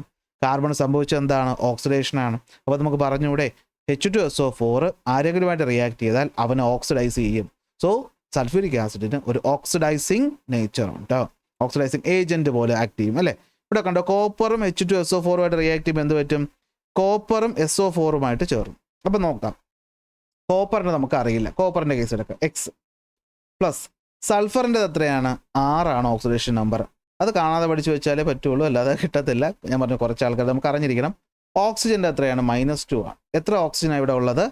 ഇവൻ്റെ കാര്യമാണ് പറയുന്നത്. 4 എണ്ണം ഉണ്ട് അല്ലേ? ഇതെല്ലാം കൂടി ചേർക്കുമ്പോൾ കിട്ടേണ്ട ഉത്തരം 0 ആണ്. അപ്പോൾ X + 6 - 8 = 0. അതായത് X - 2 = 0. X = -2. അതായത് ഇവിടെ കോപ്പറിൻ്റെ ഓക്സിഡേഷൻ സ്റ്റേറ്റ് എന്ന് പറയുന്നത് എന്താണ്? +2 ആണ്. ഞാൻ ഇവിടെ -2 ഇട്ടല്ലോ. +2 ആണ്. എത്രയാണ്? +2. അപ്പോൾ ഇവിടെ കണ്ടു, ഇവിടെ കോപ്പറിന് എന്ത് സംഭവിച്ചു? ഓക്സിഡേഷൻ സംഭവിച്ചു. അപ്പോൾ സൾഫ്യൂരിക് ആസിഡ് ഏതെങ്കിലും ഒരു എലമെൻറ്റുമായിട്ട് റിയാക്ട് ചെയ്യുന്ന സമയത്ത് ആ എലമെൻറ്റിനെ ഓക്സിഡൈസ് ചെയ്യുന്നു. എന്ന് വെച്ചാൽ ആ എലമെൻറ്റ് എന്തായിട്ട് മാറും? ഓക്സിഡേഷൻ റിയാക്ഷൻ നടത്തി അതിന് ഓക്സിഡേഷൻ സ്റ്റേറ്റ് കിട്ടും. ഇവിടെ കാർബണ് +4 കിട്ടി, കോപ്പറിന് എന്ത് കിട്ടി? +2 കിട്ടി. ഇതാണ് സംഭവം. ഓക്കെ, അപ്പോൾ സൾഫർ അല്ലെങ്കിൽ H2SO4 എന്ന് പറയുന്ന ഒരു ഓക്സിഡൈസിങ് ഏജന്റ് ആണ്. Concentrated H2SO4 will act as an oxidizing agent. React with the metal as well as non-metal to oxidize them. അവർ മെറ്റലുമായിട്ട് നോൺ മെറ്റലുമായിട്ടും റിയാക്ട് ചെയ്ത് എന്ത് ചെയ്യും? അവർ ഓക്സിഡൈസ് ചെയ്യുന്നു. സോ നമുക്ക് എന്ത് പറയാം? സൾഫ്യൂരിക് ആസിഡ് നല്ലൊരു ഓക്സിഡൈസിങ് ഏജന്റ് ആണ് എന്ന് പറയാം. എന്തായിട്ട് പറയാം? അതൊരു ഓക്സിഡൈസിങ് ഏജന്റ് ആണെന്ന് പറയാം. കാർബണിലും കോപ്പറിലും നമ്മളത് കണ്ടു. ഓക്സിഡേഷൻ നമ്പർ കണ്ടുപിടിക്കുന്ന മെത്തേഡ് കൂടി ഞാനിവിടെ കൊടുത്തിട്ടുണ്ട്. അറിയാത്തവർ നമ്മൾ മുന്നത്തെ പീരിയോഡിക് ടേബിളിൻ്റെ ക്ലാസ്സിലൊക്കെ നമ്മളിത് പലതവണ ഈ മെത്തേഡ് ഞാൻ പറഞ്ഞു തന്നിട്ടുള്ളതാണ്. അതുകൊണ്ടാണ് ഇപ്പോൾ വീണ്ടും ഞാൻ അതിൻ്റെ മെത്തേഡ് എന്താണെന്ന് പറഞ്ഞു തരാത്തത്. സംഭവം ഇത്രയേ ഉള്ളൂ. ഇങ്ങനെ ഒരു ഫോം ചെയ്യുന്ന സമയത്ത് ഇവർ രണ്ടുപേരുടെയും ഓക്സിഡേഷൻ സ്റ്റേറ്റ് തുല്യമായി കഴിഞ്ഞാലേ ന്യൂട്രൽ ആവുള്ളൂ. അതുകൊണ്ട് ഇവിടെ മുകളിൽ ചാർജ് കൊടുക്കുമായിരുന്നു, ചാർജ് ഇല്ലല്ലോ. അപ്പോൾ ഓക്സിജൻ എപ്പോഴും -2 ഓക്സിഡേഷൻ സ്റ്റേറ്റ് കാണിക്കുന്നതാണ്. 2 എണ്ണം ഉള്ളതുകൊണ്ട് -2 × 2 X ഇട്ടു, അറേഞ്ച് ചെയ്തു, കിട്ടി. ഓക്കെ, അപ്പോൾ അതാണ് എന്തെന്ന് പറയുന്നത്? ഓക്സിഡൈസിങ് നേച്ചർ എന്ന് പറയും. അപ്പോൾ നമ്മുടെ H2SO4 ബന്ധപ്പെട്ടിട്ടുള്ള മെയിൻ കാര്യങ്ങൾ കാണും. ഇനി വരുന്നൊരു സംഭവമാണ് ബേസിസിറ്റി ഓഫ് ആസിഡ്. അപ്പോൾ ഇത് ബേസിസിറ്റി ഓഫ് ആസിഡ് എന്ന് പഠിക്കുന്നതിനേക്കാളും നല്ലത് നിങ്ങൾ മനസ്സിലാക്കുക ആസിഡ് എന്താണ്, ബേസ് എന്താണ്. ആസിഡ് എന്താണ്, ബേസ് എന്താണ്. എന്താണ് ഒരു ആസിഡ് എന്ന് പറഞ്ഞു കഴിഞ്ഞു, എന്താണ് ഒരു ബേസ് എന്ന് പറഞ്ഞു കഴിഞ്ഞു. അപ്പോൾ നിങ്ങൾക്കറിയാം ആസിഡ് എന്ന് പറഞ്ഞു കഴിഞ്ഞാൽ പുളിപ്പുള്ള വസ്തുവാണ് അല്ലേ? ബേസ് എന്ന് വെച്ചാൽ കയ്പുള്ള ഒരു വസ്തുവാണ്. ഇതാണ് നമുക്ക് ബേസിക്കായിട്ട് അറിയാവുന്നത്. നാരങ്ങ അല്ലെങ്കിൽ ഓറഞ്ച്, ഇതിനകത്തൊക്കെ ആസിഡ് ഉണ്ട്. അപ്പോൾ ഒരു പുളിപ്പ് ഉണ്ടാകുന്ന വസ്തുക്കളാണ് ബേസിക്കലി ആസിഡ്. എന്നാൽ ആസിഡുകൾക്ക് നല്ലൊരു നിർവചനം കൊടുത്ത ആളാണ് ആര്? അരീനിയസ്. ഈ കാണുന്ന അപ്പൂപ്പൻ അരീനിയസ്. ഇദ്ദേഹത്തിൻ്റെ തിയറിയുടെ പേരാണ് അരീനിയസ് തിയറി. അദ്ദേഹം പറഞ്ഞെന്താണെന്ന് വെച്ച് കഴിഞ്ഞാൽ ഏതൊരു വസ്തുവാണോ വെള്ളത്തിൽ നമ്മൾ അലിയിക്കുന്ന സമയത്ത് H+ അയോണുകളെ ഉൽപ്പാദിപ്പിക്കുന്നത് അല്ലെങ്കിൽ ഉണ്ടാക്കുന്നത് അവർ ആസിഡ്. ഏത് വസ്തുവാണോ വെള്ളത്തിൽ ലയിപ്പിക്കുമ്പോൾ OH- ഉണ്ടാക്കുന്നത് അവരെ വിളിക്കുന്ന പേര് ബേസ്. അപ്പോൾ ഒരു വസ്തുവിനെ നമ്മൾ എന്ത് ചെയ്യുന്നു? അയണൈസ് ചെയ്യാന്ന് വെച്ചാൽ നമ്മൾ വെള്ളത്തിൽ ലയിപ്പിച്ചാൽ മതി. എന്ത് പറ്റും? അത് ഡിസോസിയേറ്റ് ചെയ്ത് H+ അയോണുകൾ ഉൽപ്പാദിപ്പിച്ചാൽ അത് ആസിഡ്. OH- ഉണ്ടായാലത് base. ഇത് പറഞ്ഞിട്ട് ഇത് പറഞ്ഞില്ലെങ്കിൽ ചിലപ്പോൾ കിട്ടത്തില്ല. ഒരു H+ ഉണ്ടായാൽ അത് മോണോ ബേസിക്, 2 H+ ഉണ്ടായാൽ അത് ഡൈ ബേസിക്, 3 എണ്ണം ഉണ്ടാണെങ്കിൽ അത് ട്രൈ ബേസിക്. അപ്പോൾ നിങ്ങൾ ചോദിക്കും, സാർ എന്താ ഈ ബേസിസിറ്റി ഓഫ് ആസിഡ് എന്ന് വെച്ച് കഴിഞ്ഞാൽ? ഇത് പണ്ട് കാലത്ത് ചെയ്തൊരു കാര്യത്തിൻ്റെ പ്രശ്നമാണ്. സംഭവം ഇത്രയേ ഉള്ളൂ. പണ്ട് ആസിഡ് എന്ന് പറയുന്നത് ബേസുകളെ ന്യൂട്രലൈസ് ചെയ്യും. അപ്പോൾ ആസിഡ് ബേസിനെ ന്യൂട്രലൈസ് ചെയ്യുന്നത് എങ്ങനെയാണ്? എച്ച് പ്ലസിനെ കൊടുത്തിട്ടാണ് OH മൈനസുമായിട്ട് ന്യൂട്രലൈസ് ചെയ്തിട്ടാണ് വാട്ടർ ഉണ്ടാക്കുന്നത്. ഓക്കെ, അപ്പോൾ എച്ച് പ്ലസ് എന്ന് പറയുന്നത് എത്ര എണ്ണം കൊടുക്കുന്നു? എന്തിനു വേണ്ടിയിട്ട്? ബേസിനെ ന്യൂട്രലൈസ് ചെയ്യാൻ വേണ്ടിയിട്ട്. അപ്പോൾ ബേസിനെ ഇല്ലാണ്ടാക്കുന്നു അല്ലെങ്കിൽ അതിനെ ന്യൂട്രലൈസ് ചെയ്യുന്നു എന്നുള്ള കഴിവ് ആസിഡിനുണ്ട്. അതുകൊണ്ടാണ് നമ്മൾ അതിനെ ബേസിസിറ്റി ഓഫ് ആസിഡ് എന്ന് പണ്ട് കാലത്ത് സയൻറ്റിസ്റ്റുമാർ വിളിച്ചത്. അപ്പോൾ നിങ്ങൾ അത്രയ്ക്കൊന്നും ആലോചിക്കേണ്ട, നിങ്ങൾ ഇത്ര ആലോചിച്ചാൽ മതി. ബേസിസിറ്റി ഓഫ് ആസിഡ് എന്ന് വെച്ചാൽ വേറൊന്നുമില്ല, ആസിഡിനെ വെള്ളത്തിൽ ലയിപ്പിക്കുമ്പോൾ എത്ര എച്ച് പ്ലസ് ഉണ്ടാക്കും അതാണ് അതിൻ്റെ ബേസിസിറ്റി. കാരണം ഈ പറയുന്ന എച്ച് പ്ലസ് ബേസുകളുമായിട്ട് ന്യൂട്രലൈസ് ചെയ്യാൻ പോവുകയാണ്. അതുകൊണ്ടാണ് അതിന് ബേസിസിറ്റി എന്ന് വിളിച്ചതെന്നാണ് അറിയുന്നത്. അപ്പോൾ എന്താണ്? ഒരു ആസിഡ് എത്ര എച്ച് പ്ലസ് ഉണ്ടാക്കും അതിനെ വിളിക്കുന്ന പേരാണ് ബേസിസിറ്റി. ഇവിടെ നോക്കി, HNO3 ആണെങ്കിൽ H plus NO3 minus, HCl ആണെങ്കിൽ H പ്ലസും Cl മൈനസും, HBr ആണെങ്കിൽ H പ്ലസ് പ്ലസ് എന്താണ് Br മൈനസ്, HF ആണെങ്കിൽ H പ്ലസ് F മൈനസ്. ഇങ്ങനെയാണ് അവർ വെള്ളത്തിൽ ലയിപ്പിക്കുമ്പോൾ ഡിസോസിയേറ്റ് ചെയ്യുന്നത്. അതായത് ഈ പറയുന്ന HBr ഞാനത് വെള്ളത്തിലിട്ട് കഴിഞ്ഞാൽ വെള്ളവുമായി റിയാക്ട് ചെയ്തിട്ട് അത് H പ്ലസും Br മൈനസുമായിട്ട് നിൽക്കും. നമ്മൾ ഇലക്ട്രോലൈറ്റിക് സെല്ലുകളിലൊക്കെ ഇതിൻ്റെ കാര്യം പഠിച്ചതാണ്, ഓർക്കുന്നുണ്ടല്ലോ. അങ്ങനെ നോക്കടാ, ഈ പറഞ്ഞ സീരീസ് ഓഫ് ആസിഡ്സ് വെള്ളവുമായി ഡിസോസിയേറ്റ് ചെയ്യുമ്പോൾ ഒരു H പ്ലസ് അല്ലേ ഉണ്ടാക്കുന്നുള്ളൂ. അവരെ നമ്മൾ വിളിക്കുന്ന പേരാണ് മോണോ ബേസിക് ആസിഡ്. അപ്പോൾ എന്താണ് ബേസിസിറ്റി എന്ന് വെച്ചാൽ? It is the number of hydrogen ions that the molecule of N acid can donate. കണ്ടോ, ഒരു ആസിഡ് മോളിക്യൂളിന് ഡൊണേറ്റ് ചെയ്യാൻ പറ്റുന്നത് എത്ര ഹൈഡ്രോജൻ ആണ്, അതിനെയാണ് നമ്മൾ എന്ത് വിളിക്കുന്നത്? ബേസിസിറ്റി എന്ന് വിളിക്കുന്നത്. അപ്പോൾ ഒരു ഹൈഡ്രോജൻ മാത്രം കൊടുത്താൽ അത് മോണോ ബേസിക്. ഇവിടെ നോക്കി, H2SO4ൻ്റെ കേസ്. H2SO4 നമ്മൾ ഡിസോസിയേറ്റ് ചെയ്യുന്ന സമയത്ത് ഒറ്റയടിക്ക് നമുക്ക് വേണമെങ്കിൽ എഴുതാം H2SO4 will give 2H plus plus എന്താണ് SO4 2 മൈനസ് എന്ന് നമുക്ക് എഴുതാം. ഇത് രണ്ട് സ്റ്റെപ്പിലൂടെ കാണിച്ചിട്ടുണ്ടെന്നേ ഉള്ളൂ. ആദ്യം ഒരു H പ്ലസിന് നഷ്ടപ്പെട്ടു, പിന്നെ ഈ പറഞ്ഞ HSO4ൽ നിന്ന് ഒരു Hനെയും കൂടെ നഷ്ടപ്പെട്ടു. ഒരുമിച്ച് എഴുതിയാലും കുഴപ്പമില്ല. ഫലത്തിൽ എത്ര കിട്ടി? 2 എണ്ണം കിട്ടി അല്ലേ. അപ്പോൾ 2 H പ്ലസിനെ കിട്ടുമ്പോൾ ഇതിന് നമ്മൾ വിളിക്കുന്ന പേരാണ് ഡൈബേസിക്. എന്തുവാണ്? ഡൈബേസിക്. അപ്പോൾ ഒരു ഹൈഡ്രോജനെ കൊടുത്താൽ മോണോ ബേസിക്, എക്സാമ്പിൾ നോക്കി വയ്ക്കുക. 2 എണ്ണം കൊടുത്താൽ ഡൈബേസിക്. ഇവിടെ നോക്കിയേ, H2C2O4 അല്ലേ, H2C2O4. എന്താണ് H2C2O4? ഓക്സാലിക് ആസിഡ് ആണ് കേട്ടോ. ഏതാണ്? ഓക്സാലിക് ആസിഡ് ആണ് H2C2O4 എന്ന് പറയുന്നത്. ഇത് കണ്ട് പേടിക്കേണ്ട, ഇവൻ്റെ സ്ട്രക്ചർ എഴുതി വെച്ചേക്കുന്നതാണ്. കണ്ടോ, 2H 2C 4O. ഇവൻ അയണൈസ് ചെയ്താൽ എന്ത് കിട്ടും? എന്ത് കിട്ടും? 2H പ്ലസും C2O4 2 മൈനസും കിട്ടും. അങ്ങനെ കിട്ടൂ. H2CO3 എന്താണ്? H2CO3 കാർബോണിക് ആസിഡ് ആണ്. ഇത് ഡിസോസിയേറ്റ് ചെയ്താലും നമുക്ക് 2H പ്ലസും CO3 2 മൈനസും കിട്ടും. അപ്പോൾ H പ്ലസ് കിട്ടിയില്ലേ? അപ്പോൾ ഇവരെന്താണ്? ഡൈബേസിക് ആണ്. എന്നാൽ ഇവിടെ നോക്കിയേ, ഇവിടെ ഫോസ്ഫോറിക് ആസിഡ് നോക്കിയേ, H3PO4 ആണ്. അപ്പോൾ ഇവിടെ എന്തായാലും 3H പ്ലസും PO4 3 മൈനസും ഉണ്ടാവുമെന്ന് ഇതിനോടകം തന്നെ എഴുതി വെച്ച് നിങ്ങൾക്ക് ഊഹിക്കാവുന്നുള്ളതേ ഉള്ളൂ അല്ലേ. അവിടെ എത്ര കിട്ടും? 3H പ്ലസും PO4 3 മൈനസും ആണ് കിട്ടുന്നത്. അപ്പോൾ അതിൽ നമുക്ക് മനസ്സിലായി എന്താണ് ഇത്? ട്രൈബേസിക് ആണ്. അപ്പോൾ ഇത്രയേ ഉള്ളൂ. ആസിഡ് എന്ന് പറയുന്ന ഒരു വസ്തുവിനെ നമ്മൾ വെള്ളത്തിൽ ലയിപ്പിക്കുമ്പോഴോ റിയാക്ട് ചെയ്യിപ്പിക്കുമ്പോഴോ ഇവൻ എത്രത്തോളം H പ്ലസ് അയോണുകളെ ഉണ്ടാക്കാൻ പറ്റും, ഇതിനെ വിളിക്കുന്ന പേരാണ് ബേസിസിറ്റി.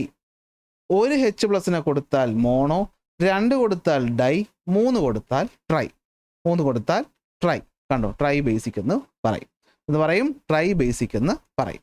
ഇതാണ് ആസിഡ് എന്ന് പറയുന്നത്. സെറ്റ് അല്ലേ? ഇതാണ് ആസിഡുകളുമായിട്ട് പറയുന്നത്. അപ്പോൾ ബേസിസിറ്റി എന്ന് വെച്ചാൽ എന്താണ്? നമ്പർ ഓഫ് ഹൈഡ്രോജൻ അയോൺ എന്ന് വെച്ചാൽ H പ്ലസ് അയോൺസ് എത്രത്തോളം ഡൊണേറ്റ് ചെയ്യാൻ പറ്റും എന്നതിനെയാണ് നമ്മൾ ബേസിസിറ്റി എന്ന് വിളിക്കുന്നത്. 1 കൊടുത്താൽ മോണോ, 2 കൊടുത്താൽ ഡൈ, 3 കൊടുത്താൽ ട്രൈ. സെറ്റല്ലേ? ഇനി അടുത്ത് വരുന്ന കേസ് എന്താണെന്ന് വെച്ച് കഴിഞ്ഞാൽ നമ്മൾ ബേസ് ആസിഡിനെ പറ്റി പറയും. ഇനി നമ്മൾ നോക്കാനുള്ളത് ബേസാണ്. നിങ്ങൾ ആസിഡും ആൽക്കലി എന്നാണ് കേട്ടിട്ടുള്ളത്. ആൽക്കലി എന്ന് വെച്ചാൽ വേറൊന്നുമില്ല, ഒരു ബേസിനെ നമ്മൾ വെള്ളത്തിൽ ലയിപ്പിച്ച് കഴിഞ്ഞാൽ, ഇപ്പോൾ കണ്ടോ NaOHനെ നമ്മൾ വെള്ളത്തിൽ ലയിപ്പിച്ച് കഴിഞ്ഞാൽ അത് Na പ്ലസും OH മൈനസുമായിട്ട് മാറും. ഈ OH മൈനസ് ഉണ്ടാക്കാനുള്ള കഴിവാണ് ഇതിൻ്റെ എന്തെന്ന് പറയുന്നത്? അതിനെ ബേസ് ആക്കുന്ന പ്രോപ്പർട്ടി എന്ന് പറയുന്നു. ഓക്കെ, ഇപ്പോൾ നോക്കിയേ, എന്താണ് ബേസ്? ഇവിടെ ഒരു ഡെഫിനിഷൻ കിടപ്പുണ്ടല്ലോ. ആൽക്കലീസ് ആർ സബ്സ്റ്റൻസസ്, അതല്ല. Okay, alkalis are bases that dissolve in water അല്ലേ. വെള്ളത്തിൽ അലിഞ്ഞ ബേസിനെയാണ് നമ്മൾ എന്ത് വിളിക്കുന്നത്? ആൽക്കലി എന്ന് വിളിക്കുന്നത്. അപ്പോൾ ഒന്നുമില്ല, ആൽക്കലി ഇപ്പോൾ സോഡിയം ഹൈഡ്രോക്സൈഡ് ആകുമ്പോൾ Naയും OH മൈനസും, കാൽഷ്യം ഹൈഡ്രോക്സൈഡ് ആണെങ്കിൽ CaOH ട്വൈസ് അല്ലേ. എന്താവും? Ca പ്ലസും OH മൈനസുമായിട്ട് കിട്ടും. Ca2 പ്ലസും അല്ലേ, അതുപോലെ OH 2 മൈനസുമായിട്ട് കിട്ടും. അമോണിയം ഹൈഡ്രോക്സൈഡ് ആയാലും സംഭവം ശരി തന്നെയാണ്. അപ്പോൾ ഇത്രയേ ഉള്ളൂ സംഭവം. അരീനിയസ് തിയറിക്ക് മുമ്പേടേതാകണ്ടോ. അപ്പോൾ സോഡിയം ആണെങ്കിൽ Na+ഉം OH- ഉണ്ടാക്കും. CaOH ഡോയ്സ് ആണെങ്കിൽ Ca2+നെയും 2OH- ഉണ്ടാകും. NaOH ട്രൈസ് ആണെങ്കിൽ NH4+നെയും OH- ഉണ്ടാക്കും. അപ്പോൾ ബേസ് എന്ന് പറയുന്ന വസ്തുവിൻ്റെ പ്രത്യേകത ആസിഡ് H+ ഉണ്ടാക്കുന്നത് പോലെ ബേസ് ഉണ്ടാക്കുന്ന ആരെയായിരിക്കും? OH- ആയിരിക്കും. ഇതാണ് പറയുന്നത്. Alkalis are the substances which increase the concentration of hydroxide ions in the aqueous solution. അപ്പോൾ ഹൈഡ്രോക്സൈഡ് അയോൺസിനെ ഉൽപ്പാദിപ്പിക്കുന്നവരാണ് ബേസ്, H+ ഉണ്ടാക്കുന്നതാണ് ആസിഡ് എന്ന് പറഞ്ഞത് ആരാണ്? ഈ പറയുന്ന അരീനിയസ് ആണ്. So Arrhenius stated that when acid and bases dissolve in water, they dissociate into ions. According to Arrhenius theory, acid are the substances which liberate H+ ions and base are the substances which liberate OH- ions in the aqueous solution. ഇതാണ് Arrhenius theory. ആസിഡുകളെ പറ്റി പറഞ്ഞപ്പോൾ ഇതുകൂടി ഇവിടെ include ചെയ്തു എന്നേ ഉള്ളൂ. ഇതാണ് നമ്മൾ ഇന്ന് പഠിക്കുന്ന കാര്യം, അരീനിയസ് തിയറി. ലാസ്റ്റ് എന്താണ്? ആസിഡുകൾ H+ അയോൺസ് ഉണ്ടാക്കുമ്പോൾ ബേസുകൾ OH- ഉണ്ടാക്കുന്നു. സെറ്റല്ലേ? ഇത് കഴിയുമ്പോഴത്തേക്കും നമ്മുടെ സൾഫ്യൂരിക് ആസിഡായിട്ട് ബന്ധപ്പെട്ടത് കഴിഞ്ഞു. ഇനി ബേസ് ആയിട്ടുള്ള സോഡിയം ഹൈഡ്രോക്സൈഡ് ആണ്. നമുക്കത് എന്ത് ചെയ്യാം? അടുത്ത ക്ലാസ്സിൽ പഠിക്കാം. അപ്പോൾ ഇന്ന് ഇത്രയും കാര്യങ്ങളാണ്. എല്ലാവർക്കും മനസ്സിലായി കാണുമെന്ന് ഞാൻ വിശ്വസിക്കുന്നു. അടുത്ത ക്ലാസ്സിൽ അടുത്ത ടോപ്പിക്കായിട്ട് കാണാം.